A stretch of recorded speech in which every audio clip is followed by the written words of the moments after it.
Connecticut Yankee at King Arthur's Court by Mark Twain. It was in Warwick Castle that I came across the curious stranger whom I am going to talk about. We fell together, as modest people will, in the tail of the herd that was being shown through, and he at once began to say things which interested me.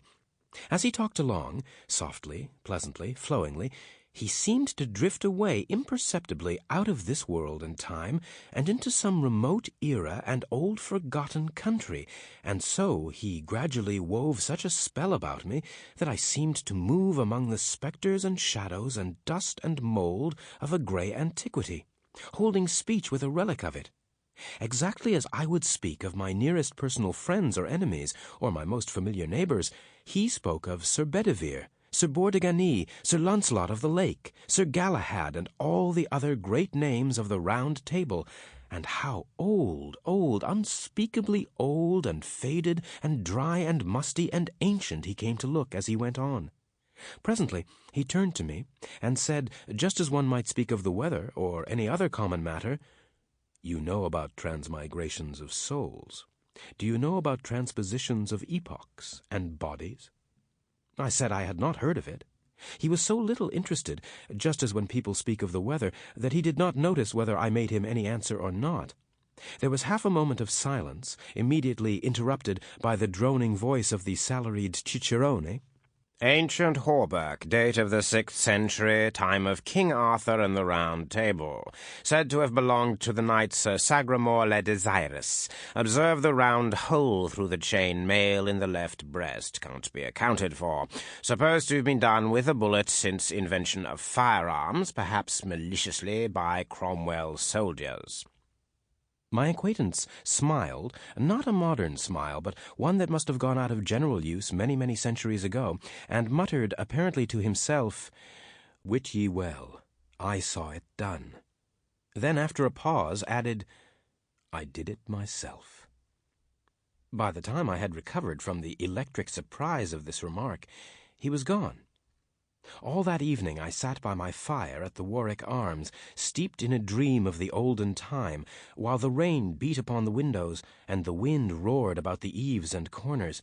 From time to time I dipped into old Sir Thomas Malory's enchanting book, and fed at its rich feast of prodigies and adventures, breathed in the fragrance of its obsolete names, and dreamed again. Midnight being come at length, there was a knock at the door, and my stranger came in. I gave him a pipe and a chair and made him welcome. I also comforted him with a hot Scotch whisky, gave him another one, and then still another, hoping always for his story. After a fourth persuader, he drifted into it himself in a quite simple and natural way. "I am an American," he told me. "I was born and reared in Hartford in the state of Connecticut, anyway just over the river in the country, so I am a Yankee of the Yankees, and practical. Yes, and nearly barren of sentiment, I suppose, or poetry, in other words. My father was a blacksmith, my uncle was a horse doctor, and I was both along at first. Then I went over to the great arms factory and learned my real trade, learned all there was to it, learned to make everything, guns, revolvers, cannon, boilers, engines, all sorts of labor-saving machinery. Why, I could make anything a body wanted, anything in the world, it didn't make any difference what. And if there wasn't any quick, newfangled way to make a thing, I could invent one, and do it as easy as rolling off a log. I became head superintendent, had a couple of 1,000 men under me. Well, a man like that is a man that is full of fight. That goes without saying.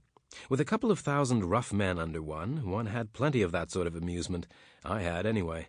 At last I met my match, and I got my dose. It was during a misunderstanding conducted with crowbars with a fellow we used to call Hercules. He laid me out with a crusher alongside the head that made everything crack, and seemed to spring every joint in my skull and make it overlap its neighbor. Then the world went out in darkness, and I didn't feel anything more and didn't know anything at all, at least for a while. When I came to again, I was sitting under an oak tree on the grass, with the whole beautiful and broad country landscape all to myself, nearly, not entirely, for there was a fellow on a horse. Sample complete. Ready to continue?